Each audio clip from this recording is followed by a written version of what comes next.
지난 시간에 우리가 서론을 공부하면서 하나님의 복귀 섭리는 그냥 임기응변식으로 되어지는 것이 아니고 반드시 원리와 원칙에 따라서 창조 원리와 탕감의 원리라고 하는 이 룰을 적용해 가면서 복귀 섭리를 하실 수밖에 없다 하는 얘기를 들었었는데, 오늘 아담 가정을 중심 삼고 하나님께서는 어떻게 복귀 섭리를 진행해 나오셨는가 하는 그 부분을 말씀을 드리고자 합니다. 지난 시간에 우리가 배웠던 타락한 우리 인간이 하나님을 찾아가는 복귀의 공식 노정이 있다 그랬어요. 그 노정을 반드시 경과해서 하나님의 섭리를 이루어 나가야 된다. 그래서 기본 공식을 우리는 정확하게 알고 있어야 되죠. 우리가 수학 문제를 풀기 위해서는 공식을 적용해야 되잖아요. 공식을 무시해버리고는 수학 문제의 답을 찾을 수가 없죠. 마찬가지로 하나님의 복귀 섭리의 그 내용을 알기 위해서는 공식을 알아야 되죠. 그리고 그 공식에 그때그때 상황을 어떻게 적용시켜 나왔는가 하는 것을 공부할 때 비로소 하나님이 복귀 섭리를 이렇게 하시는구나. 그리고 그 하나님의 복귀 섭리를 이루어 나가는 과정에서 우리가 꼭 갖추어야 될 내용이 무엇이구나 하는 것을 알 수 있게 되겠죠. 그런 면에서 타락한 인간이 가야 할 복귀의 공식 노정은 대단히 중요한 것입니다. 이것은 앞으로 후편을 계속 강의하면서 나올 수 있는 얘기이기 때문에 우리 식구님들이 이 복귀의 기본 공식 이것을 정확하게 알고 있어야 된다 그렇게 생각을 합니다. 원래 아담 해와가 타락하지 않았으면 소생기, 장성기, 완성기를 거쳐서 개성을 완성한 인간이 되면 그 다음에 하나님께서 아담 해와에게 이제 두 번째 축복인 가정을 완성하라고 하신 그 말씀을 이루기 위해서 아담 해와를 결혼을 시켜서 그 결혼을 통해서 그 아담 해와가 가정을 만들게 되면 거기에서 태어난 자녀들과 더불어서 하나님의 심정과 바로 직접적으로 교감을 하면서 하나님과 완전히 일체된 그런 인간이 되었다면은 우리 인간은 타락이랄지 죄악이랄지 이런 요소와는 상관없이 선한 하나님의 창조의 이상을 완성했을 것입니다. 그러나 지난 시간에 우리가 공부한 것처럼 불행하게도 우리 인간 조상 아담 해와는 장성기 완성급쯤에 성장하고 있을 때 사춘기를 넘어가고 있는 그때에 천사장 누셀과 불륜의 사랑관계를 맺음으로 말미암아 타락을 해버렸어요. 타락이라고 하는 것은 원리 궤도권 밖으로 더 어려운 자리로 떨어져 버리는 것이죠. 아담 해와가 머물러 있는 이 자리는 원리 궤도권에 있는 자리이기 때문에 만물들도 이 자리에 서 있는 것입니다. 그런데 인간이 타락해서 이 원리 궤도권 밖으로 떨어져 버렸기 때문에 만물보다도 더 못한 거짓된 자리에 서버린 것이죠.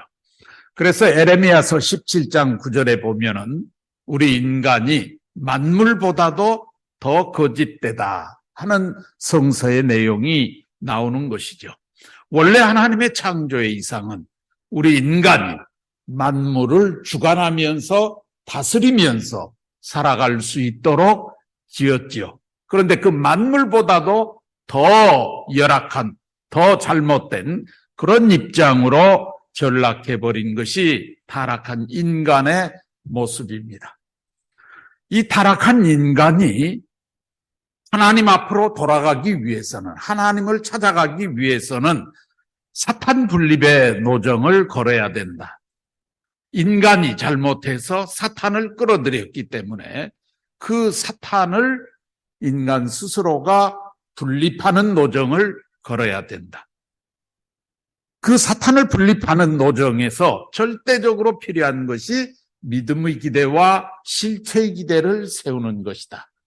그리고 믿음의 기대를 세우기 위해서는 중심 인물이 조건물을 수리적 기간에 맞춰서 하늘 앞에 헌제를 해야 되는데 이것을 상징 헌제다라고 얘기를 했어요. 상징 헌제를 드리는 것은 우리 인간이 해야 될 몫이지만 그 상징 헌제를 하나님께서 기뻐 받으셨을 때 비로소 믿음의 기대가 이루어진다. 아무리 인간이 상징 헌제를 드렸다 할지라도 하나님이 그것을 기쁘게 받아주실 수 있는 여건이 안 될 경우에는 믿음의 기대가 이루어진 것이 아니다 하는 얘기를 지난 시간에 말씀을 드렸어요. 이 믿음의 기대는 부모가 하나님을 향해서 자기 가족들을 대표해서 부모가 대표자가 되어서 드리는 제사죠. 그렇기 때문에 이것은 부모가 종적인 하나님 앞에 드리는 제사이기 때문에 이 믿음의 기대는 종적 기대다라고 얘기할 수 있어요. 종적인 기대가 이루어졌다 할지라도 행적인 실체의 기대가 없으면 그것은 아무것도 아닌 것이죠. 그렇기 때문에 그 다음에는 반드시 실체의 기대를 세워야 되는데 이 실체의 기대는 형제들끼리 드리는 그런 하나의 횡적 기대다. 그래서 가인과 아벨이라고 하는 장자와 차자라고 하는 이 형제가 서로 하늘 앞에 믿음을 세우고 조건을 세워서 이 둘이 하나 되는 그 어떤 헌제를 해야 되는데 이것이 바로 실체 헌제다 그랬어요. 이 실체 헌제를 드리는 것은 인간이 해야 될 부분이지만 그 실체 헌제를 받느냐 안 받느냐 하는 것을 하나님이 기뻐 받으시면 실체의 기대가 이루어지는 것이죠. 그러니까 헌제라고 하는 것은 우리 인간의 몫이지만 기대가 이루어지느냐 안 이루어지느냐 하는 것은 하나님이 그 헌제를 어떻게 대하셨느냐에 따라서 결정되어진다. 그래서 우리 타락한 인간은 끊임없이 믿음의 기대와 실체의 기대를 세워나가면서 사탄 분립의 노정을 걸어야 하는 것입니다. 어디까지 걸어야 되느냐 그러면 타락하기 직전 상태까지 거기에까지는 사탄이 언제든지 주관할 수 있는 주관권에 들어있기 때문에 예를 들어서 타락한 인간이 여기에서 사탄을 분립했다 할지라도 더 이 단계, 그 단계로 올라가서 요 단계에 이를 때까지 이 장성기 완성급에 이를 때까지는 사탄이 언제든지 다시 침범할 수 있고 또 사탄이 조건을 걸고 들어올 수 있죠. 그렇기 때문에 이 단계를 넘어가면서 끊임없이 우리 인간은 사탄 분립의 노정을 걸어야 하는 것이죠. 그래서 장성기 완성급까지 사탄을 분립하면서 걸어가는 길, 이 길을 우리는 복귀의 길이다라고도 얘기하고 평감의 길이다라고도 얘기를 하는 것입니다. 사탄은 끈질기게 우리 인간을 괴롭히고 주관하려고 대들기 때문에 이 탕감과 복귀의 길은 참으로 멀고도 험난한 길이 된 것이죠. 한번 사탄을 이겼다고 해서 사탄이 아이고 이제 나 다 끝났구나 그러고 쉽게 물러나지 않는다. 내가 개인적인 노정을 걸으면서 사탄을 분립했다 할지라도 가정적인 노정을 걷게 되면 사탄이 또 가족 구성원 가운데 다른 사람을 세워가지고 또 나에게 침범해 오는 것이죠. 가정적인 노정을 걸었다 할지라도 종족적인 기반을 동원해서 사탄은 또 도전해 올 수 있는 것이고, 그래서 민족과 국가적인 기준에 이를 때까지 사탄은 끊임없이 우리를 참소하고 주관하려고 대든다 그 말입니다. 그렇기 때문에 타락한 인간이 하나님을 찾아가는 그 길은 참으로 고달프고 힘들고 어려운 길인 것입니다. 그렇기 때문에 예수님께서도 좁은 길로 들어가라. 좁은 길로 가는 그 길이 바로 생명으로 인도하는 길이다. 넓고 평탄한 길을 찾아가면 그곳은 사망의 길로 간다라고 성경은 얘기를 하고 있죠. 그래서 우리에게 언제나 신앙자들에게 좁은 문으로 들어가라. 좁은 길로 가라. 험난한 길로 가라. 남들이 싫어하는 그 길을 찾아가라. 왜? 사탄은 그런 걸 싫어하기 때문에 사탄을 끊임없이 분립하면서 가야 될 우리 타락한 인간이 하나님을 찾아 나가는 그 길은 참으로 고달프고 멀고 험한 길이 되었다. 그러나 그 길을 가지 않으면 영원한 생명 문제를 해결할 수 없으니 어렵고 힘들더라도 우리 타락한 인간은 운명적으로, 숙명적으로 가지 않으면 안 될 길이다. 내가 안 가게 되면 나의 후손들이 또 가야 될 길이고, 그들도 안 가게 되면 그 후대가 또 가야 될 길인 것이죠. 그리고 이 지상에 있을 때 참된 생명의 길을 가지 못한 사람은 인생을 마치고 영원한 세계 영계에 들어갈 때 사탄이 주관하는 영계권에 갈 수밖에 없기 때문에 영생의 문제가 풀리지 않는 것이죠. 그렇기 때문에 이 복귀의 길은, 흥감의 길은 고달프고 쓰고 힘들고 어렵고 험난한 길이지만, 그러나 숙명적으로 가지 않으면 안 될 길인 것이죠. 참 서글픈 길이 생겨났어요. 아담 에와가 타락하지 않았더라면 우리 인류는 이런 고난의 길을 갈 필요가 없는 것이죠. 사탄을 굴복시켰다고 해서 장성기 완성급까지 왔다고 해서 거기서 끝나느냐 하면 그게 아니라고 그랬죠. 타락한 인간은 원죄라는 것을 갖고 태어났기 때문에 원죄를 청산해 줄 수 있는 원죄 없는 주인을 만나야 되죠. 그분이 곧 인류를 구원하러 오시는 메시아이신데, 그 메시아를 맞아서 중생함을 받아서 원죄를 청산받아야 됩니다. 그래야 하나님과 내가 부자지의 인연을 맺어 갈 수 있는 것이죠.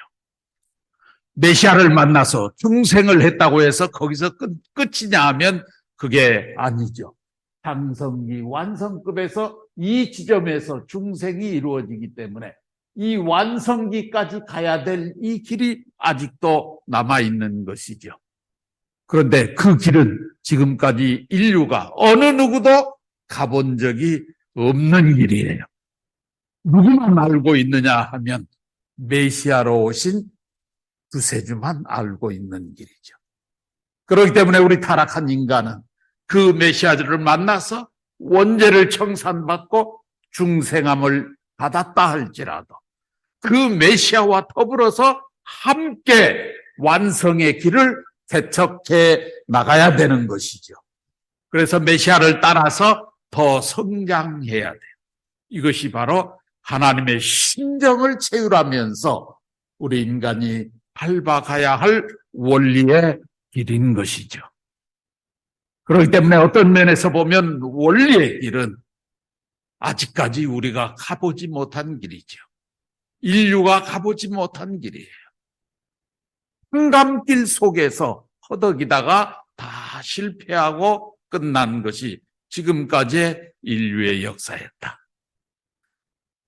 하나님의 창조 목적을 완성한 본래의 완성한 인간이 되기 위해서는 복귀의 길을 통해서 탕감의 노정을 거치면서 사탄을 굴복시킨 실적이 있어야 되고, 메시아를 만나서 원죄를 청산받아야 되고, 그 메시아와 더불어서 모심의 생활, 삶을 실천해 가면서 원리의 길을 밟아서 하나님의 심정을 체휼해서 하나님과 완전히 일체를 이룬 그런 인간이 되어야 비로소 완성된 인간으로 되돌아가는 것이죠.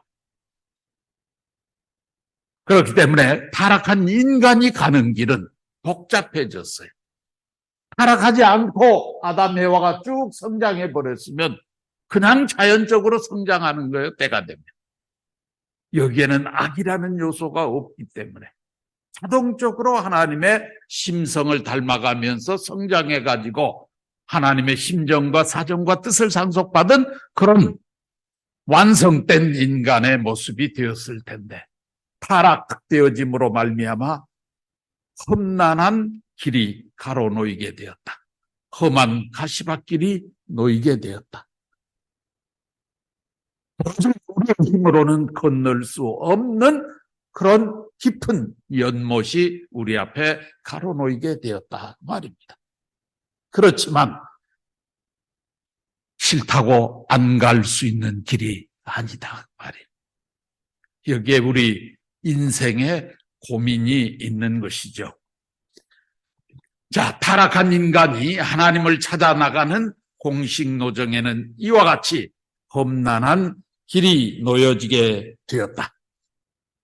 어디서부터? 아담 가정에서부터 하나님은 이 문제를 풀면서 복귀 섭리를 하셔야 했다 그 말입니다. 자, 아담 가정을 중심한 복귀 섭리를 하는 데 있어서 제일 첫 번째, 사탄 분립의 노정을 아담 가정은 걸어야 하는 것이죠. 사탄 분립의 노정을 걷기 위해서는 믿음의 기대와 실체의 기대를 세워야 되죠. 그것이 다 세워지면 그 다음에 하나님께서 그 가정에 메시아를 보내서 원죄를 청산지어가지고 중생을 시켜가지고, 그래서 본래의 인간의 모습으로 회복시켜야 하는 것이죠. 그렇기 때문에 아담 가정을 중심 삼은 이 복귀 섭리는 믿음의 기대와 실체 기대를 찾아 세우는 사탄 분립의 노정으로부터 출발을 한 것입니다. 우리가 성경을 읽어보면 창세기 4장이 바로 타락한 이후의 아담 가정의 모습을 표현하고 있어요. 하나님의 복귀 섭리의 사연을 창세기 4장에다가 기록을 했어요. 창세기 1장은 천지 창조에 대한 거예요. 창세기 2장은 인간 창조에 대한 거예요. 창세기 3장의 기록은 인간 타락의 문제를 기록했어요. 창세기 4장은 바로 아담 가정에서 가인과 아벨이 하나님 앞에 제사를 지내면서 어떻게 했다 하는 그런 내용이 기록이 되어 있고, 창세기 5장은 가인이 아벨을 살해함으로 말미암아서 하나님의 섭리가 아담 가정에서 끝나고, 그 다음에 1600년 후에 노아라는 인물을 선택해서 하나님이 새로운 복귀 섭리 역사를 하실 때까지 1600년간의 족보를 기록한 것이 창세기 5장이에요. 그리고 창세기 6장서부터는 1600년 후에 태어난 노아를 중심 삼고 하나님이 섭리해 나가시는 그 내용을 성서는 기록하고 있는 것입니다. 그렇기 때문에 타락한 아담 가정을 중심 삼은 하나님의 복귀 섭리를 알기 위해서는 우리가 창세기 4장의 내용을 정확하게 이해하고 알아야 되는 것이죠. 거기에 하나님의 아담 가정을 중심 삼은 복귀 섭리의 비밀과 사연들이 다 거기에 담겨져 있기 때문에 그렇습니다. 그 내용이 무엇이냐 하면 바로 타락한 아담 가정이 어떻게 믿음의 기대와 실체의 기대를 세워나왔는가 하는 이 부분을 설명하고 있기 때문이죠. 자, 아담 가정에서 믿음의 기대를 세우기 위해서 아담 가정은 어떤 과정을 거쳤는가를 공부해 볼 필요가 있어요. 중심 인물이 필요하죠. 믿음의 기대를 세우기 위해서는. 그런데 그 중심 인물은 그 가정의 부모가 된다 그랬어요. 그러니까 마땅히 중심 인물은 아담이 되었어야 됩니다. 그런데 성경을 보면 아담이 타락하고 난 이후에 하나님께서 제사를 지내라고 아담에게 명령을 하신 것이 아니고 한참 세월이 지난 후에 아담을 제껴버리고 그의 두 아들 가인과 아벨이라고 하는 두 인물을 세워가지고 제사를 지내라고 명하시게 됩니다. 원리가 안 맞는 것 같아요. 아담 가정에서 부모의 자리에 있는 사람은 분명히 아담입니다. 그런데 아담이 당연히 믿음의 기대를 세우는 어떤 중심인물이 되어서 아담이 제사를 지내든 하나님의 말씀을 받든 아담이 해야 될 텐데 아담이 하지 못하고 가인과 아벨을 세워서 하나님은 제사를 지내라고 명하셨죠. 그 이유가 뭘까요? 아담을 택하지 못하시고 가인 아벨을 택하실 수밖에 없는 하나님의 사연이 있었다는 얘기죠. 첫째로 아담은 타락의 장본인이요. 천추만대 하나님의 심정에 대못을 박았던 사람이죠. 그렇기 때문에 아담은 타락의 장본인이기 때문에 하나님의 직접적인 심정의 대상이 될 수 없었습니다. 그리고 아담은 두 주인을 대하고 있는 비원리적 상황에 빠져버렸어요. 하나님은 아담을 창조했기 때문에 창조주의 인연으로 아담을 주관할 수 있고 아담 해와는 사탄을 중심 삼고 혈통적 혈연 관계를 맺었기 때문에 사탄도 아담 해와를 대할 수 있죠. 두 주인을 상대하고 있는 비원리적인 아담에게 하나님이 제사를 지내라고 얘기를 해도 그렇게 해서 아담이 제사를 지냈다고 하더라도 하나님이 그 제사를 대하려고 하면 사탄이 아담은 내 거야. 그러니까 아담이 드린 제사는 내가 대할 수 있어. 그러고 사탄도 조건을 걸고 그 제사를 대할 것입니다. 그렇기 때문에 아담이 무엇인가 어떤 자기 나름대로의 사탄을 분립했다고 하는 사전에 믿음을 세워야 돼. 사탄을 분립했다. 나는 사탄 편이 아니고 하늘 편 사람입니다 하는 그 어떤 믿음의 조건을 먼저 세운 더 위해서 아담은 하나님 앞에 제사를 지낼 수 있게 되죠. 그런데 성경을 보면 하나님이 대할 수 있는 조건을 아담은 아무런 조건을 갖추지 못했어요.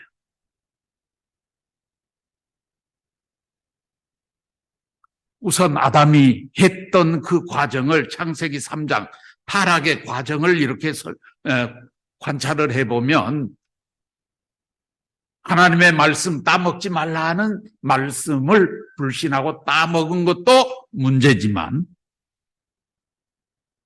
따먹고 난 다음에 하나님 앞에 어떻게 행동했는가를 보면 하나님을 대할 수 있는 아담이 되어 있지 못해. 자기가 죄를 지었으면 하나님 앞에 가서 죄를 고백해야죠. 회개를 하고 돌아가야죠. 그런데 아담 해와는 어떻게 했어요? 선악과를 따먹고 난 다음에 하나님 앞에 돌아갔나요? 안 돌아갔어요. 어떻게 했어요? 나무 밑으로 숨어버렸어요. 하나님이 오시는 그 분위기를 느끼니까 나무 밑에 숨어버렸다 그랬어요. 하나님이 기다리고 있어도 아담 해와가 하나님 앞에 나서서 제가 잘못했습니다 하고 자기의 죄를 고백하지를 않아요. 성경에 보면 나중에 하나님이 아담 해와를 찾아 나섰다 그랬어요. 아담아 어디 있느냐, 아담아 어디 있느냐 하고 하나님이 아담 해와를 찾아 나섰다고. 그때까지 아담 해와는 나무 밑에 숨어 있었어요. 하나님의 낯을 피하여. 굉장히 중요한 얘기예요. 하나님의 낯을 피하여 나무 밑에 숨었다. 그 말은 무슨 얘기냐? 나는 하나님과 상대성을 띌 수 없습니다 하는 자기 표현이잖아요. 그런 아담에게 하나님이 제사를 지내라고 할 수 없잖아요.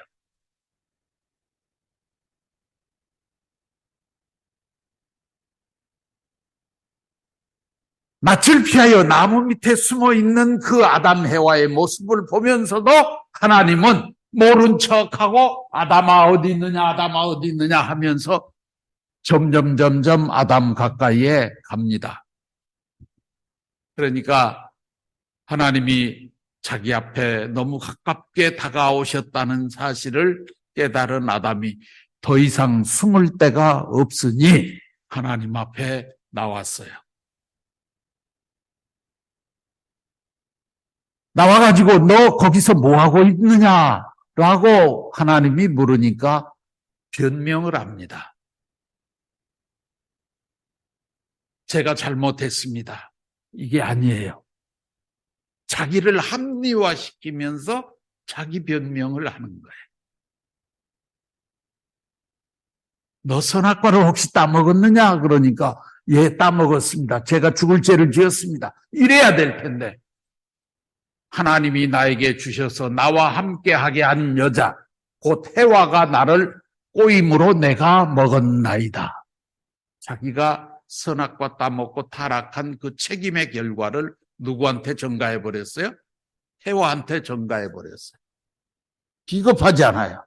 아담은 하나님의 창조 원리의 입장에서 보면 피조세계 하나님 다음 주인이 되어야 될 주체자죠. 주체자가 책임을 져야지. 해와한테 책임을 떠넘겨 버렸어요. 그 순간 주체권이 누구한테 넘어갔어요? 해와에게 넘어가 버렸어요. 하나님이 해와에게 또 묻습니다. 해와야, 너는 어째서 선악과를 따먹었느냐? 뱀이 나를 꿰물어 내가 먹었나이다. 이렇게 답변을 합니다. 뱀으로 비유됐던 천사장 누셀한테 또 책임을 전가해 버렸어요. 결국 타락에 대한 모든 책임을 누가 짊어지게 되었느냐? 그러면 천사장 누셀이 덤태기를 쓴 거예요. 셋이 똑같이 죄를 지었는데 그 죄에 대한 책임을 전부 누구에게 다 떠넘겼느냐? 그러면 천사장 누셀에게 떠넘겼다. 그러니까 천사장 누셀은 타락한 세계의 주인이 되어버린 것이죠. 자동적으로. 아무리 타락을 했더라도 아담이 주체성을 가지고 원리적인 입장에 서서 원리적인 행동을 했어야 되죠. 그런데 아담 해와의 행동은 비겁하기 이를 데 없었다.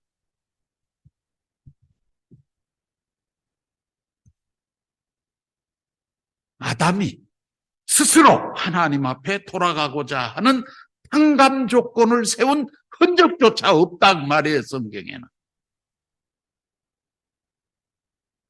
상감은 누가 세운다고 그랬어요? 인간이 잘못했으니 인간 스스로 세워야 돼. 하나님이 세워주는 게 아니야. 그런데 아담은 하나님 앞으로 돌아가고자 하는 어떤 행동을 능동적으로 자기가 중심적으로 주체적으로 행동을 한 것이 아무것도 없는 거예요. 하나님이 물어보니 하나님이 아담 에와에게 선악과를 너 따먹었느냐라고 물었을 때, 예, 제가 잘못했습니다. 하나님은 그 답변을 기다렸겠죠. 제가 죽을 죄를 지었는데 하나님 어떻게 하면 좋습니까? 이놈아 몰라 하고 발길질을 만약에 하나님이 하시면, 그렇더라도 하나님의 가지가랭이를 붙들고 늘어졌어야지. 그러면 부모 되신 하나님이 아담 해와에게 어떻게 하라는 방법을 가르쳐 줬을까? 안 가르쳐 줬을까? 가르쳐 줬겠지요. 그런데 아담 해와는 그런 행동을 하지 못했어요. 그리고 점점 하나님 앞에서 뒷걸음질 치면서 도망갔고, 하나님은 이런 대답을 기대하시면서 물어보면 엉뚱한 대답을 해가지고 사탄을 오히려 주인 자리에 세워버린 그 아담. 하나님이 대할 수 있는 조건이 아무것도 없는 거예요, 아담 자신에게. 자, 그럼에도 불구하고 아담 가정을 중심 삼고 복귀 섭리를 해야 되니 뭔가 믿음의 기대를 세우게 해야 되는데 아담을 대해서는 할 수 없으니 심정적으로 안 맞고 원리적으로 안 맞고 아담이 사탄 분립을 했다고 하는 어떤 조건도 세우지 못했다. 그렇기 때문에 하나님께서는 아담 대신에 다른 사람을 세워서 해야 돼. 그렇다고 아담을 버릴 수도 없어. 비원리적인 입장에 떨어져 있는 이 아담을 원리적 입장으로 하나님이 이제는 쪼개야 되는 거예요. 둘로 쪼개야 돼, 아담을. 왜? 두 주인을 대하고 있으니까. 그런데 아담을 쪼개버리면 어떻게 될까? 죽어버리죠. 그러니 할 수 없이 아담의 분신체라고 얘기할 수 있는 아들, 딸을 두 사람을 세워놓고 이걸 쪼개는 거예요. 하나는 하나님 편으로, 하나는 사탄 편으로. 그 쪼개진 두 아들이 누구냐 그러면 가인과 아벨이었다 그 말이에요. 그래서 하나님께서는 성서상에 보면 아담의 아들인 가인과 아벨 두 아들을 세워놓고 제사를 지내라고 하는 것입니다.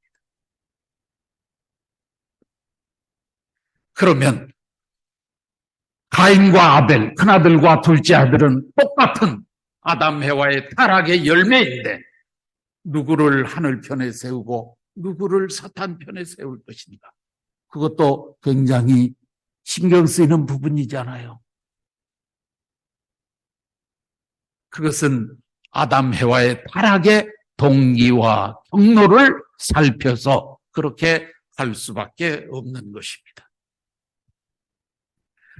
그래서 아담을 둘로 쪼개야 되는데 그 아담을 둘로 쪼개는데 가인 아벨 분립의 방법은 해와의 타락의 경로와 동기를 살펴서 할 수밖에 없었다. 우리가 타락론에서 공부를 했어요.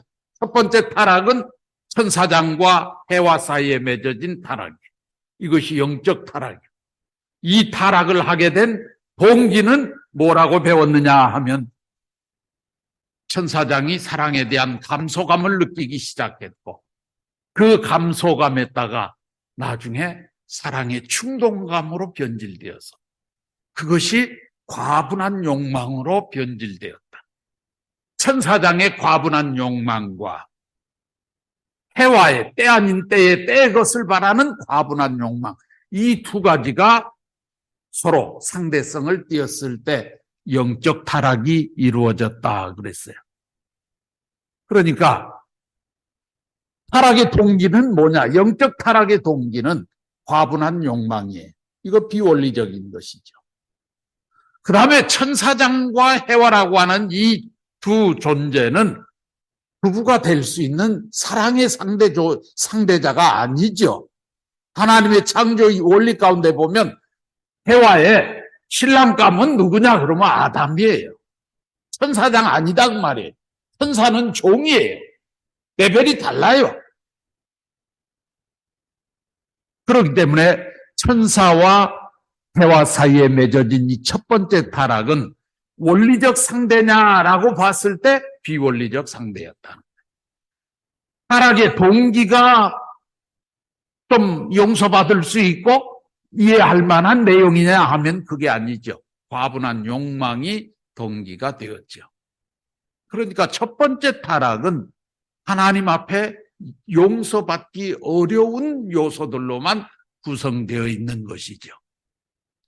그런데 두 번째 타락은 해와가 자기가 죄를 지었다는 것 때문에 불안감이 생겼고 지혜를 받아서 그 깨달아진 지혜로 보니까 내 원리적 상대가 이 천사장 놈이 아니고 아담이구나.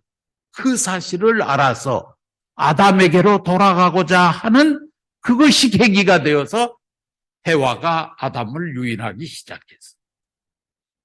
멍텅구리 같은 아담이 그 해와의 꼬임에 넘어가서 육적 관계가 맺어진 것이 두 번째 타락이죠.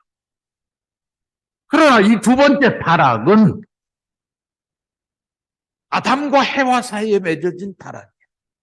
이 사랑의 관계는 때가 안 돼서 그렇지, 때가 되면 하나님이 둘이 사랑의 상대자로서 부부를 맺어주려고 했던 것이죠. 그러니까 원리적 상대예요. 그 다음에 해와의 타락의 동기를 놓고 보면 하나님 앞으로 돌아가고자 하는 그 마음이 계기가 됐어요. 그러니까 첫 번째 타락보다 두 번째 타락이 타락했다고 하는 면에서는 둘 다 용서할 수 없는 타락. 그렇지만 이 두 가지 타락 가운데서 어떤 것이 조금 더 하나님 앞에 용서받기 쉬운 타락이었느냐라고 묻는다면 첫 번째 타락이 아니라 두 번째 타락이었다. 그러면 아담 가정에서 아담의 해와의 사랑의 열매, 첫 번째 열매가 큰아들 가인이에요. 두 번째 열매가 둘째 아들 아벨이에요. 그러니까 가인을 첫사랑의 표시체로 세우고 아벨을 둘째 사랑의 표시체라고 세운다면 어느 쪽이 조금 더 용서받고 하늘편에 가까울 수 있다라고 생각했겠느냐. 그것은 첫 번째 열매보다는 두 번째 열매예요. 그러니까 가인을 악의 표시체로 사탄 편에 세우고 아벨 동생을 선의 표시체로 하늘 편에 세웠다 그 말이에요. 타락의 동기와 경로를 중심 삼고 볼 때 가인과 아벨을 하늘 편에 또 사탄 편에 세우는데 누구를 하늘 편에 누구를 사탄 편에 세울 것이냐 하는 것이 결정됐다. 이렇게 얘기를 합니다. 이것은 어디까지나 원리 강론에 나오는 얘기예요. 그런데 참 아버님의 말씀을 통해서 설명한 내용에 의하면 원래 하나님의 창조의 이상은 장자상속제라는 거예요. 부모의 그 모든 내용을 자녀들이 상속을 받지만 장자가 부모를 대신하는 그런 자리에 세워서 장자에게 모든 것을 상속해 주려고 했던 것이 하나님의 창조의 원료 이상이었다는 것이죠. 그렇기 때문에 하나님의 창조의 원리를 잘 알고 있는 사탄 누셀이 두 아들 가운데 어떤 아들을 네가 갖고 싶으냐라고 묻는다면 천사장 누셀은 둘째 아들보다 큰 아들을 갖고 싶었다는 거예요. 그럼 하나님은 어떤 아들을 갖고 싶느냐라고 물는다면 하나님은 어떤 아들을 갖고 싶겠어요? 하나님도 큰 아들이 좋다고 말이에요. 그러면 사탄도 큰 아들의 욕심을 내고 하나님도 큰 아들의 욕심을 내면 큰 아들이 또 두 주인을 상대하는 비원리적인 입장에 또 서버리는 거죠. 하나님은 어떻게 해서든지 사탄과 하나님을 분립시켜가지고 한 주인만을 상대할 수 있는 원리적 입장으로 분립하려고 하는 것이 목적인데 하나님이 창조 이상을 중심 삼고 소망하시는, 원하시는 그 아들은 장자라는 거예요. 그게 하나님의 창조 이상이었다. 그럼에도 불구하고 사탄이 그 사실을 알고 장자를 탐내고 있었기 때문에 하나님은 어쩔 수 없이 사탄이 싫어하는 사자 아벨을 하나님이 선택하고 장자를 사탄 편에다가 내줄 수밖에 없었다. 사자를 세워서 장자를 복귀시켜 나가야 했던 하나님의 기막힌 심정과 사정이 바로 여기에 얽혀 있었다는 거예요. 하나님이 좋아서 아벨을 선택한 게 아니라는 거예요. 하나님은 장자가 필요했어. 그렇기 때문에 사자를 세워서라도 사자를 장자의 자리로 자리바꿈을 시키면서 하나님의 뜻을 이루어 나가야 되니 하나님이 얼마나 힘들었느냐 말이에요. 원리강론에는 없는 얘기예요. 원리강론에는 타락의 동기와 경로를 봐가지고 이렇게 분립했다 하는 것만 있는데 참 부모님 말씀을 통해서 하나님의 창조 이상의 핵심은 장자 상속이었다는 거예요. 그럼에도 불구하고 그 장자를 하나님이 사랑하는 그 장자를 사탄 앞에 내주고 사자를 통해 가지고 장자의 자리를 찾아 나가야 하는 그 하나님의 사연이 얼마나 기가 막히고 처량한 신세였느냐는 거예요. 하나님이 장자를 중심 삼고 섭리했다면 복귀 섭리가 이렇게 어렵지 않다는 거예요. 간단하게 이루어지죠. 그렇지 않아요? 집에서 형제들끼리도 형은 형이니까 동생들이 말 안 들으면 쥐어팰 수도 있잖아요. 그런데 동생이 형을 쥐어팰 수는 없잖아요. 그러니 하나님께서 자를 중심 삼고 복귀 섭리를 해 나오시는 과정에서 사탄 앞에 끊임없이 얻어맞고 핍박받고 조롱받고 그러면서 그 사탄을 자연 굴복시켜 나가지 않으면 안 되는 그 사연이 얼마나 하나님의 한스러운 내용인지 아느냐는 거예요. 참 부모님은 그 하나님의 심정을 꿰뚫어 봤다. 그래서 장자권 복귀라는 말이 나오는 거예요.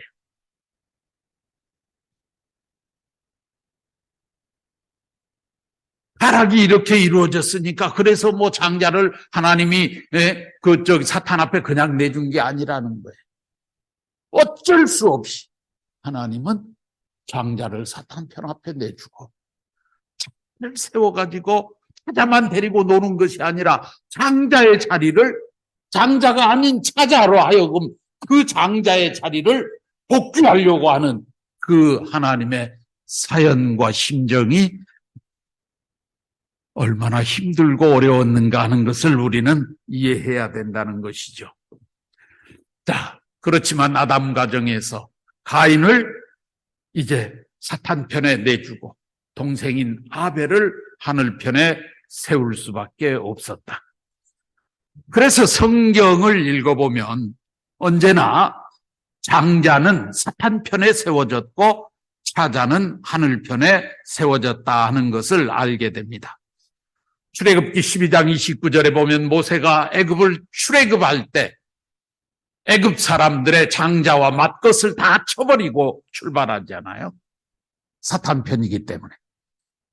또 창세기 25장 23절에 에서와 야곱의 문제를 놓고 정말 엄마 복 중에서부터 둘이 그냥 배 안에서 그냥 둘이 애기가 복싱을 하니까 그러니까 리브가가 그냥 땅바닥에 떼굴떼굴 구르면서 하나님 앞에 기도를 하는 거예요. 내가 왜 이렇게 힘들고 고생해야 됩니까? 하나님이 네 속에 두 나라가 들어있구나.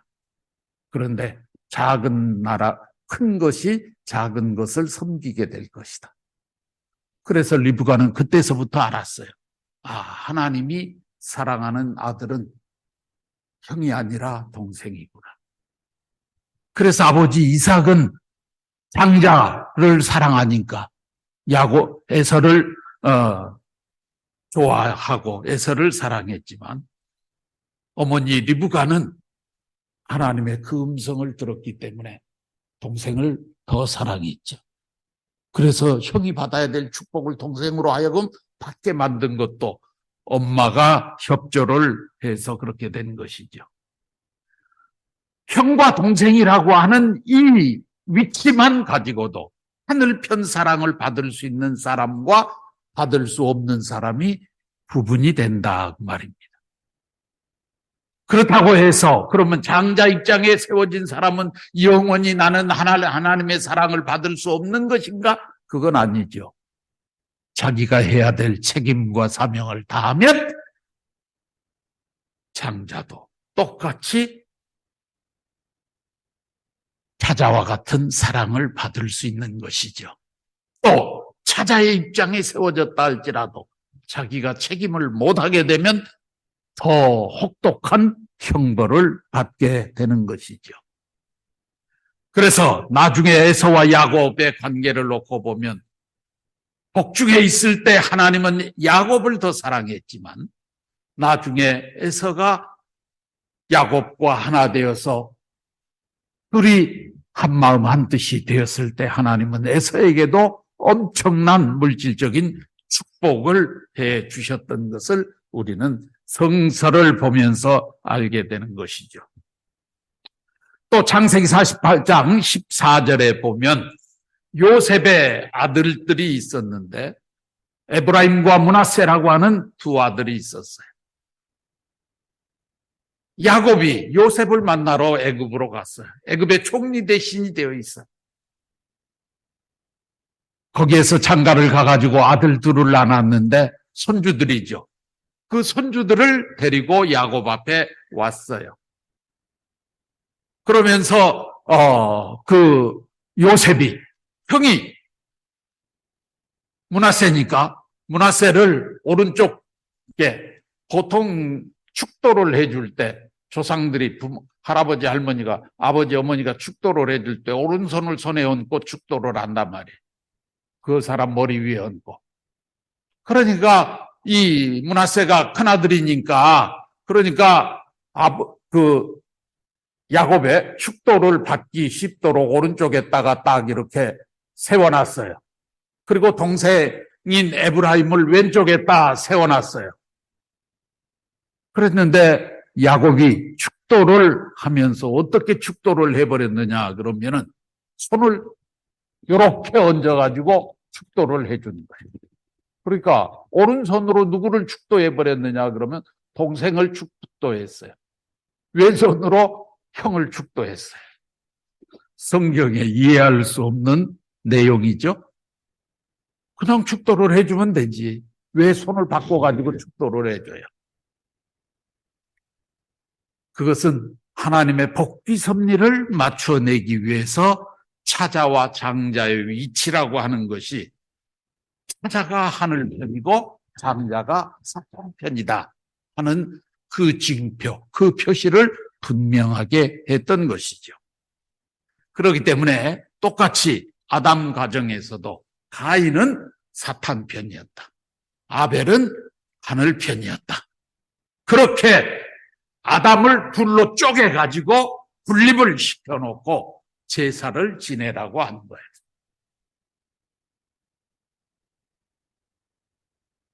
자, 그래서 중심 인물은 아담이어야 하는데 아담 대신 가인, 아벨이 제사를 하는 것이죠. 그 가인, 아벨의 제사는 아버지 아담을 대신해서 제사를 지낸 것이었습니다. 두 번째로 믿음의 기대를 세워나가는데 조건물이 필요하죠. 아담 가정에 있어서 하나님 앞에 찾아나가기 위해서 어떤 믿음을 세워나가는 조건물이 뭐였는가를 봤더니 제물이에요. 제사 지내는 거예요.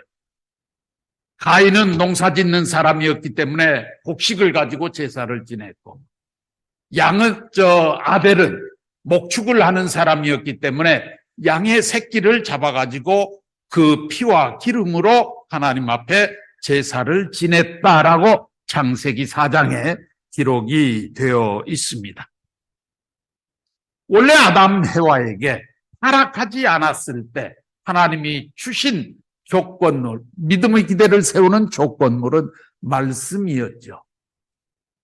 창세기 1장 28절에 3대 축복의 말씀, 창세기 2장 17절에 선악과를 따먹지 말라는 말씀, 이 두 가지의 말씀이 아담 해와에게 주신 하나의 조건물이었죠. 그런데 이것을 잃어버리고 아담 해와는 어디로 전락해버렸다고요? 만물보다 못한 자리로 전락해버렸기 때문에 이제는 말씀을 받을 수 있는 조건이 안 되는 거예요. 그러니 하나님께서 말씀을 주시지 못하고 가인과 아벨에게 제사를 지내라고 말씀하신 거예요. 만물을 앞장 세워가지고 나와야 된다. 왜? 너희들이 만물보다 거짓된 자리에 떨어졌으니까. 만물이 하늘 앞에 더 가까우니까 하나님 앞에 나오기 위해서는 만물을 앞장 세워서 나오라고 말씀을 하신 것이죠. 그래서 아담 가정에서의 조건물은 제사였습니다. 어떤 수리적 기간에 맞췄는지는 창세기 4장 기록에 없어요. 가인과 아벨이 몇 살 때 제사를 지냈다 하는 내용은 구체적으로 없어요. 그러나 세월이 지난 후에라는 말씀을 보면 어느 일정한 기간이 지났다는 얘기예요. 하나님의 복비 섭리는 수리성을 두고 이루어 나가는 것이기 때문에 이 아담 가정에서도 수리적 기간이 있었으리라고 생각을 합니다. 아무튼 제사를 지내는데 양은 곡식으로, 아벨은 양 새끼를 잡아서 제사를 지냈다고 했습니다. 그런데 하나님께서 가인의 제물은 연락하셨다. 아벨의 제물은 연락하셨다. 그런데 가인의 제물은 하나님이 받지 않으셨다 그랬어요.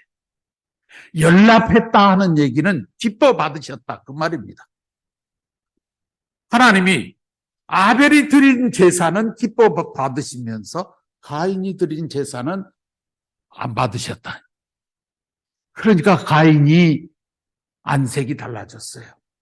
그러고 얼굴이 푸르락노르락해졌어요. 하나님께서 나중에 가인에게 경고합니다. 가인아, 네가 어째서 얼굴이 안색이 그 모양이냐라고 하니까 제가 기분이 안 나쁘게 생겼습니까? 왜? 동생 재물은 받으셨는데 제 재물은 안 받으셨습니까? 하면서 하나님 앞에 따집니다. 하나님께서 가인에게 네가 선을 행치 아니하면 죄가 문에 엎드린다.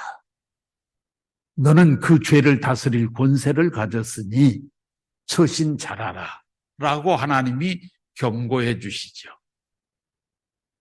그런데 그 이후에 이 형제가 둘이 밭에 나가서 일을 하다가 그 제사 문제를 가지고 시비가 붙었어요. 아벨이 형 가인의 마음을 건드린 것이죠. 자존심 상하게 만든 것이죠. 성서에는 그런 내용이 기록되어 있지는 않지만 결과는 형 가인이 돌멩이를 들어서 동생의 머리를 내리쳐서 죽여버렸다 그랬어요. 동생이 죽임을 형한테 맞아서 죽임을 당할 만큼 가인이 그렇게 화가 났다는 얘기죠. 그 말은 무슨 얘기냐 그러면 아벨이 형의 마음을 계속 긁어봤다 그 말이에요. 그러니까 얻어맞아 죽었지. 가만히 있는 동생을 형이 기분 나쁘다고 돌로 쳐 죽일 리는 없잖아요. 계속 뭐라고 해야 되니까 제사를 똑바로 지내지 그것도 제대로 못 지내가지고 그랬느냐는 등 이런 얘기들이 틀림없이 형제간에 오고 가지 않았겠어요? 그러니까 참다 못해가지고 그냥 형이 돌을 들어서 그냥 쳐버린 거죠.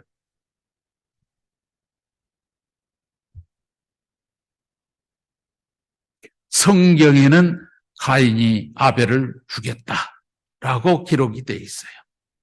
그리고 가인은 아무 일 없었던 것처럼 집으로 돌아왔어요.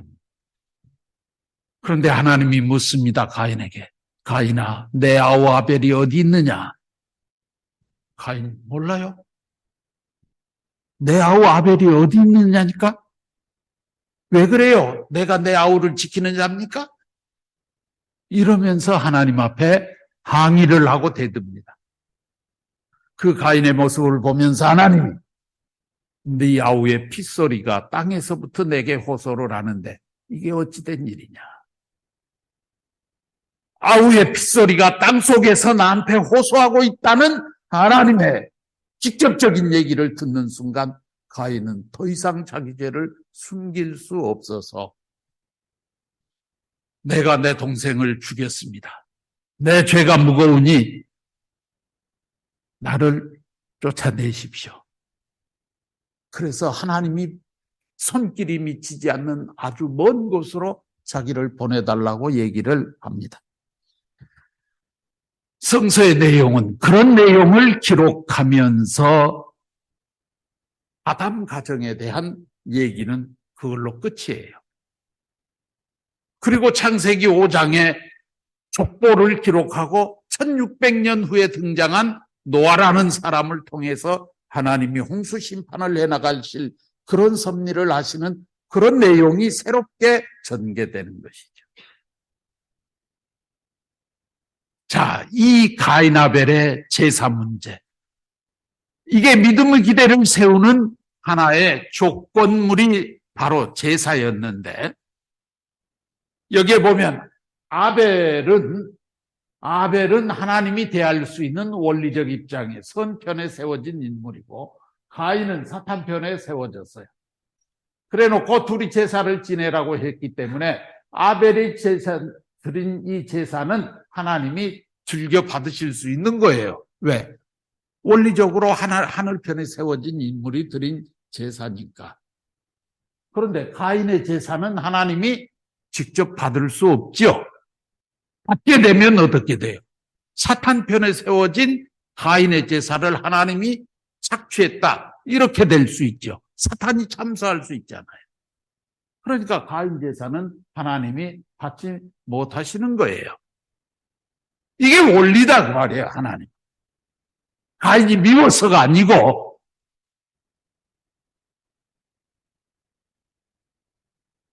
하나님이 아벨의 제물을 받으셨다. 그런데 이 아벨이 드린 제사는 아담이 드린 제사, 아담을 대신해서 드린 제사예요. 하나님이 기뻐 받으셨다. 그랬기 때문에 아벨이 양의 새끼를 잡아서 제사를 지내는 것은 상징 헌제를 한 거예요. 그런데 그 상징 헌제를 했는데 하나님이 그것을 기뻐 받으셨다라고 성경에 기록되어 있는 것을 보니까 믿음의 기대가 이루어졌어요. 아담 가정에서. 그것은 가인의 제사를 받았느냐 안 받았느냐 이 문제하고는 전혀 별개. 하나님 섭리에서는 그게 중요한 게 아니죠. 믿음의 기대가 이루어졌다 그 말이에요.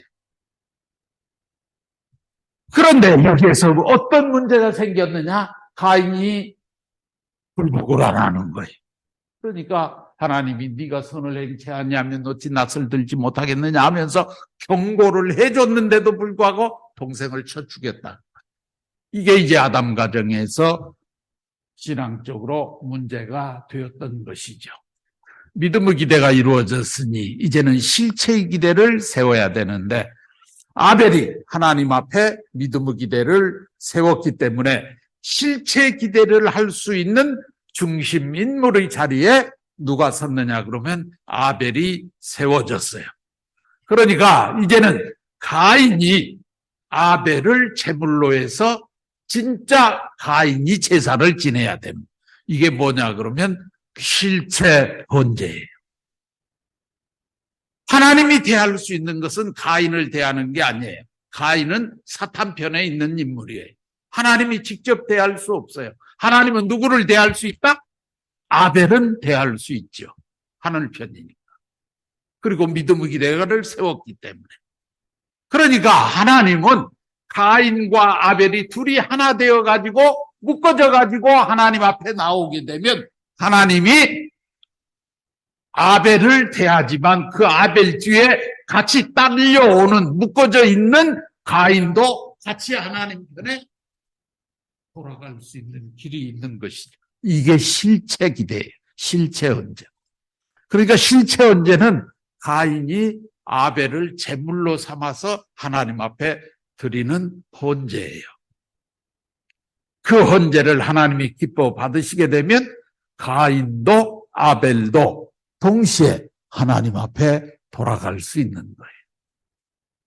그러니까 믿음의 기대를 통해서 제사를 통해 가지고 믿음의 기대가 성공되어지면 인간과 만물이 복귀되었다 하는 그런 조건이 세워질 수 있죠. 그런데 실체 기대는 형제들끼리 상호관계예요. 가인과 아벨이 둘이 하나 되어서 실체 인간 복귀에 기대를 세우고자 하는 것이 바로 실체 헌제고 실체 기대이기 때문에 가인이 아벨과 하나 되는 그 과정을 거쳐야 되는 거. 이게 실체 헌제고 그 둘이 하나 되어진 그 모습을 하나님이 기뻐 받으시면 실체 기대가 이루어지는 것이죠. 그러면 아담 가정의 실체 기대가 만약에 이루어지면 이제는 메시아가 올 수 있어요. 원죄를 청산하고 아담 가정을 중심 삼고 하나님의 뜻이 복귀될 수 있는 것이죠. 그런데 결과는 어떻게 됐어요? 가인이 아벨을 하나 되지 못하고 죽여버렸잖아요. 이게 문제였어요. 실체 기대라고 하는 것, 실체 헌제는 타락한 인간의 타락성을 벗어나가는 그런 조건인데 이 타락성을 벗기 위한 탕감 조건, 이것은 정반대의 경로로 세운다고 그랬잖아요. 우리가 탕감 조건을 세울 때 탕감 조건은 180도 정반대 방향으로 세운다. 그러면 타락성을 벗기 위해서는 타락성을 갖게 된 조건의 정반대 경로를 선택하면 되죠. 타락성을 어떻게 갖게 되었어요? 천사장 누셀이 아담 해와를 통해서 타락할 때 가졌던 성품. 그 성품이 타락성인데 그 타락성에 4가지가 있다고 우리는 타락론에서 공부를 했어요. 하나님과 같은 입장을 취하지 못했다. 하나님과 같은 입장에서 사랑하지 못했다는 것이죠. 자기중심적으로 사랑하려고 했다는 거죠. 시기질투했다 그 말입니다. 그 다음에 두 번째, 자기 위치를 떠나버렸어. 교만했다 그 말이죠. 자기가 주관을 받아야 될 천사장이 거꾸로 인간을 주관하려고 하다 보니까 자기 위치를 떠나는 타락성이 생겼고 주관성 전도의 타락성이 생겼다. 그리고 죄를 또 번식시켜 나가는 이런 타락성이 생겼다는 것이죠. 이것을 지난 타락론을 강의할 때 사랑하지 못했다, 시기질투했다, 교만했다, 혈기 부렸다, 고집 부렸다, 이런 내용들이 타락성이라고 그랬어요. 그러면 이 타락성을 갖게 된 것하고 정반대의 경로를 취해서 타락성을 벗는 탕감 조건을 누가 세워야 되느냐 하면 이제 가인이 세워야 된다 그 말이에요. 아벨은 이제 제물이 돼 있어요. 믿음의 기대를 세워서 제물적 입장에 세워졌으니까 아벨을 제물로 하나님 앞에 나가야 되는데 가인이 그러려면 가인이 내가 타락성을 벗었습니다. 나는 사탄과 관계없습니다. 하는 조건을 세워나가야 되죠. 그 조건을 세우는 것이 무엇이냐 그러면은 애중불통하는 거죠. 사랑하고 중보로 세우고 순종굴복하고 그를 통해서 가야 돼. 그러니까 가인이 아벨을 제물적 자리에 놓고 그 아벨 앞에 가인이 아벨을 절대적으로 사랑하고 중보로 세우고 아벨의 얘기에 순종굴복하고 그를 통해야 돼. 형이 동생한테 그렇게 한다는 것이 쉬운 일은 아니죠. 그러니까 어려운 길이다 그 말이에요. 동생 보고 형한테 애중굴통하라 가면 그건 쉬워요. 그런데 거꾸로 형이 동생한테 애중굴통해야 돼. 이게 평강복귀의 길이다 그 말이에요. 그러니까 가인이 동생 아벨에게 사랑하고 순종하고 굴복하고 그를 통해서 가야 돼. 하나님이 자기 제사를 안 받아줬다고 해서 기분 나빠할 것이 아니고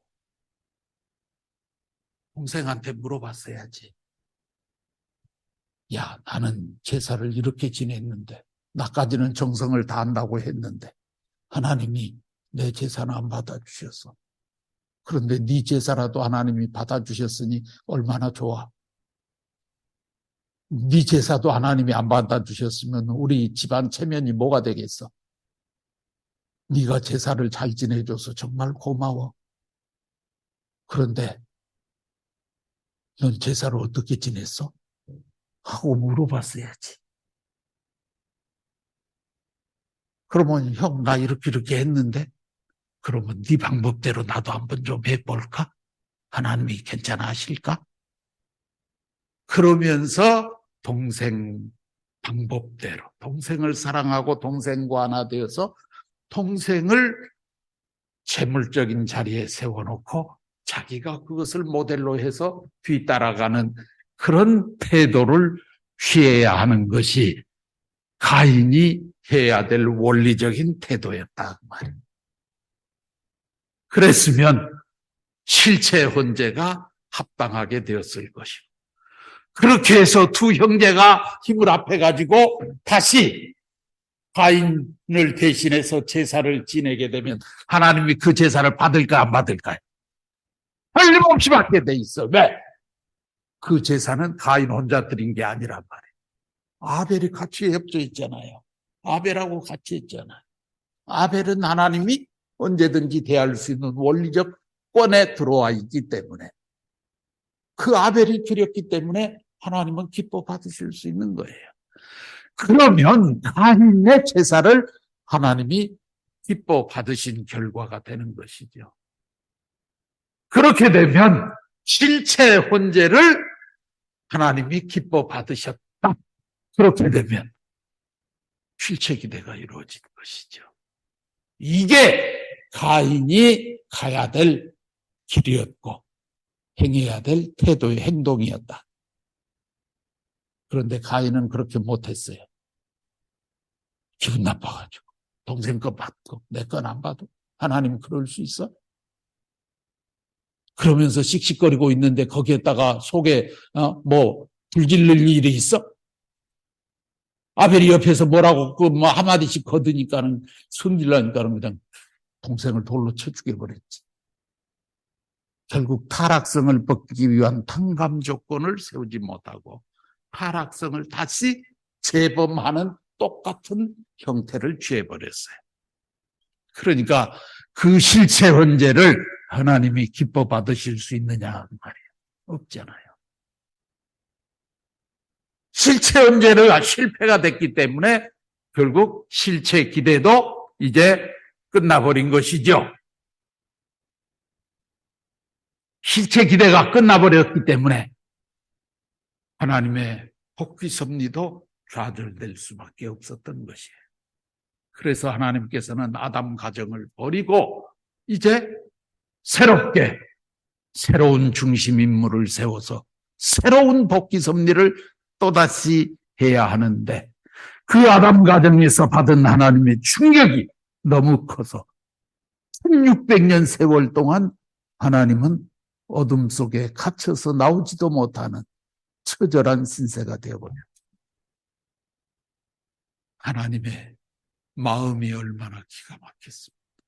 600년 동안 역사 속에 나타나지 못하신 하나님. 그 하나님의 심정을 헤아릴 줄 아는 사람은 지금까지 인류 역사상 아무도 없었어요. 성경을 공부하고 기독교를 믿는 수천 수십억의 인류가 있어 왔지만 어느 누구도 하나님의 이 복귀 섭리에 얽혀진 사연, 성서 한 페이지 한 페이지에 기록되어 있는 하나님의 애달픈 그 심정과 내용을 깨닫는 사람은 없었다는 거예요. 오직 이 원리를 밝혀내신 참 부모님만 그 하나님의 심정을 알고 그 하나님의 심정 세계를 엮어가지고 이 통일 원리를 완성시켜낼 수 있었던 것이죠. 다른 내용을 다 밝혀냈는데도 하나님이 끝까지 아니라고 그랬다는 거 아니에요.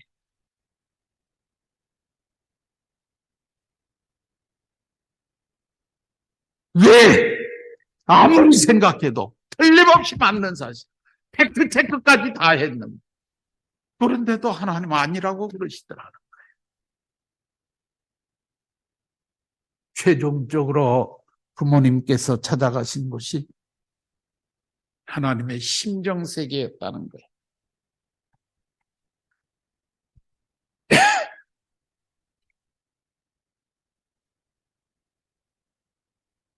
그러니까 이런 얘기를 할 수 있는 거예요.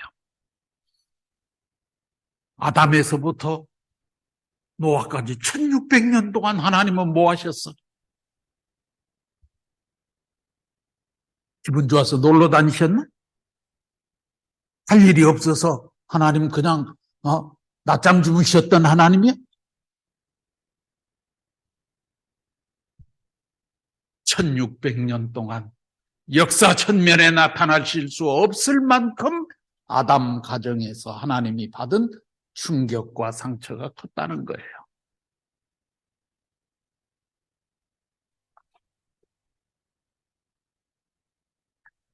마지막으로 아담 가정이 우리에게 보여준 교훈만 설명을 하고 마치도록 하겠습니다. 아담 가정에서 우리에게 보여주신 교훈은 뜻에 대한 예정이 어떤가를 보여주셨죠. 아담 해와를 중심 삼고 뜻을 이루려고 했지만 그 뜻이 안 이루어졌기 때문에 그 뜻을 도중에 포기해버리신 것이 아니고 아담 가정에서 가인 아벨을 통해 가지고라도 뜻을 이루려고 하셨고 또 가인 아벨이 실수하게 됨에 따라서 1600년을 연장해 가면서 하나님은 또 뜻을 이루려고 하시는 것이죠. 뜻을 예정하실 때는 절대적으로 선하게만 예정을 하십니다. 악한 것들은 예정을 안 하시죠. 우리가 예정론에서 공부를 했던 내용입니다. 인간에 대한 예정은 절대적으로 예정할 수 없고 상대적으로 예정하신다. 뜻 성사에 대한 예정은 절대적이 아니라 상대적으로 예정을 하신다. 그건 인간 책임 분담 때문에 그런 것이고 인간의 책임 분담은 하나님도 간섭치 못하시는 것이다. 우리가 예정론에서 공부했던 내용들을 아담 가정에서 다시 한번 잘 보여주고 있습니다. 그 다음에 우리가 신앙적으로 교훈받아야 될 가장 중요한 내용, 아담이 우리에게 보여준 교훈, 신앙적 교훈이 뭘까? 주체자와 의논하는 생활이 얼마나 소중한가 하는 것을 아담은 우리에게 분명히 신앙적으로 교훈해 주고 있는 것입니다. 아담이 결정적으로 실수한 것은 자기의 주체자가 누구냐 그 말이에요. 자기가 주체자가 아니잖아요. 자기의 주체자는 하나님이잖아요. 하나님과 의논해야지. 해와가 와서 따먹으라고 할 때 지가 판단할 것이 아니고 하나님과 의논했어야지. 하나님께서 따먹어서는 안 된다라는 말씀을 이미 주셨는데 그것과 다른 얘기가 들려오면 하나님한테 가서 의논해야죠. 하나님은 따먹지 말라고 했는데 해와와 천사장은 와서 따먹어도 된다고 그러는데 제가 따먹어도 될까요? 하고 하나님한테 물어봐야 되잖아요. 그런데 그걸 안 하고 자기 임의대로 판단해버렸어요. 이게 아담의 첫 번째 실수예요. 그 다음에 두 번째 실수.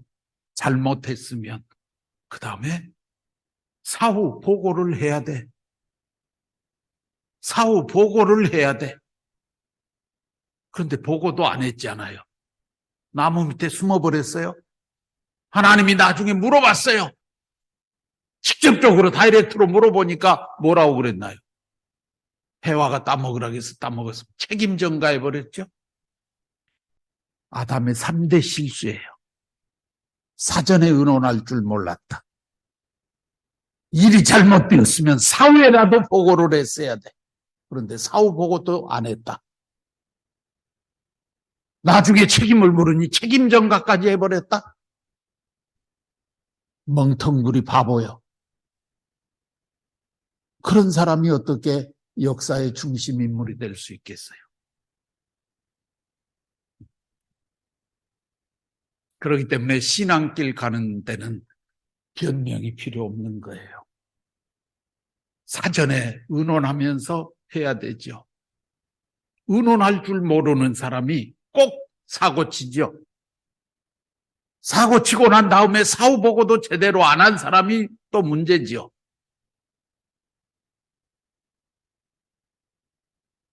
지금 이태원 참사 사건 때문에 온 나라가 지금 한 달이 넘도록 시끄럽잖아요. 왜 그래요?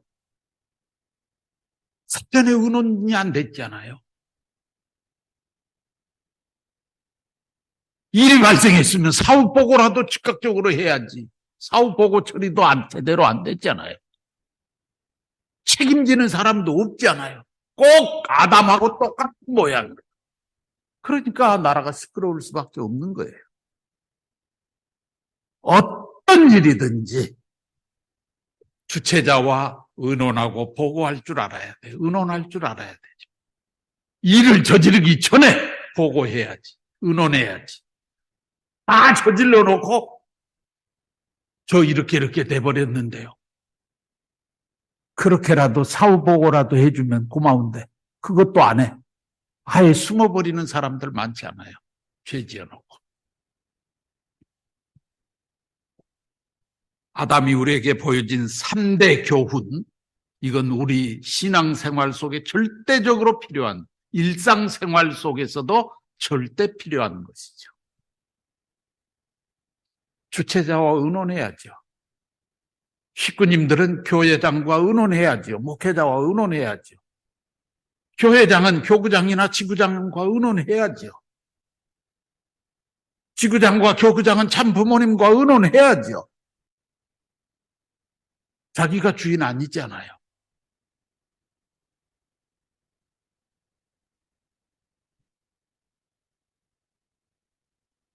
그 다음에 가인이 우리에게 보여준 교훈이 있어요. 가인은 가인의 자리에 내가 세워졌다. 그렇게 되면 이유 없어요. 무조건이에요. 무조건 애중불통해야 돼. 가인이 이거 못해서 망한 거예요. 그러니까 자기 내세우지 말라. 타락성이 뭐냐 하는 것을 끊임없이 생각하면서 그 타락성을 벗기 위해서 노력해야죠. 그러니까 애중굴통. 하루에 몇 번씩 마음속으로 되뇌이면서 애중굴통 해야 된다고. 사랑하고 중보로 세우고 순종굴복하고 통해서 자기 낮아져야 되죠. 이걸 아버님께서는 다른 얘기로 하면은 절대신앙, 절대사랑, 절대복종이에요. 절대복종은 자기를 낮추는 거라고 그러잖아요. 겸손해져라. 어디까지 낮출 것이냐? 지옥 밑창까지 낮아져라. 자기 내세우지 말라는 거예요. 신앙길은 자기를 내세워서 가는 길이 아니에요.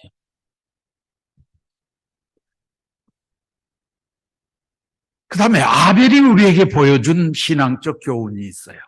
아벨은 철저하게 하나님의 심정과 일체를 이루어야 되죠. 그리고 두 번째는 가인의 심정을 헤아릴 줄 알아야 돼. 왜? 아벨은 재물적 존재예요. 재물적 자리예요.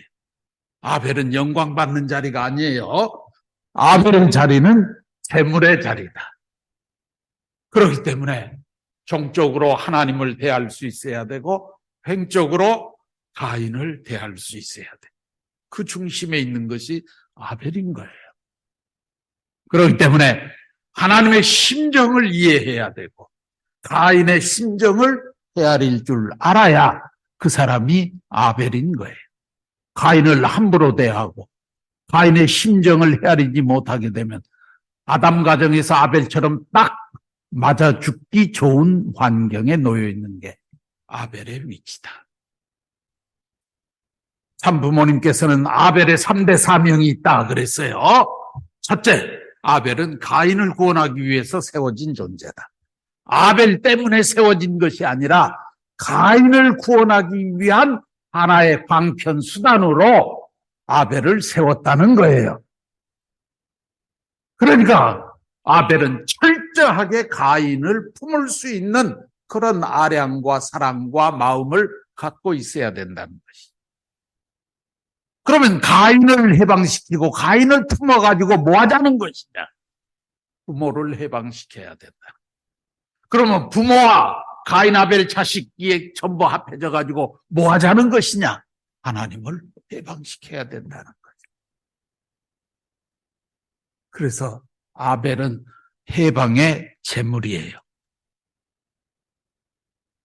아벨은 영광받는 자리가 아니에요. 아벨은 큰소리 치는 자리 아니에요. 제물은 언제나 말이 없는 거예요. 제물은 피를 흘리는 자리예요. 제물은 희생하는 자리잖아요. 그렇기 때문에 아벨은 제물적인 자리에 있어야 되는 것이죠. 천성경 1033쪽, 옛날 천성경 1033쪽에 보면 아무리 아벨이 제물적 존재라고 하는 말씀에 대해서 아벨의 책임과 3대 사명에 대해서 자세하게 말씀을 하고 계셔요. 이 아벨의 길, 이런 타이틀로 말씀 선집 한 권의 3분의 1 정도를 아버님 말씀으로 채워놓은 그 말씀 제목이 아벨의 길이라는 그런 말씀 타이틀이 있어요. 거기에 보면 아벨이 어떤 의미가 있는 존재냐, 아벨이 어떻게 살아야 되고 아벨은 어떻게 행동해야 되고 아벨적 자리에 있는 사람은 어떤 사명과 미션을 수행해야 된다 하는 말씀이 구체적으로 나오고 있는 것이죠. 그렇기 때문에 아벨을 통해서 우리가 교훈도 많이 받아야 됩니다. 우리는 가인적 존재, 아벨적 위치를 동시에 갖고 있어요.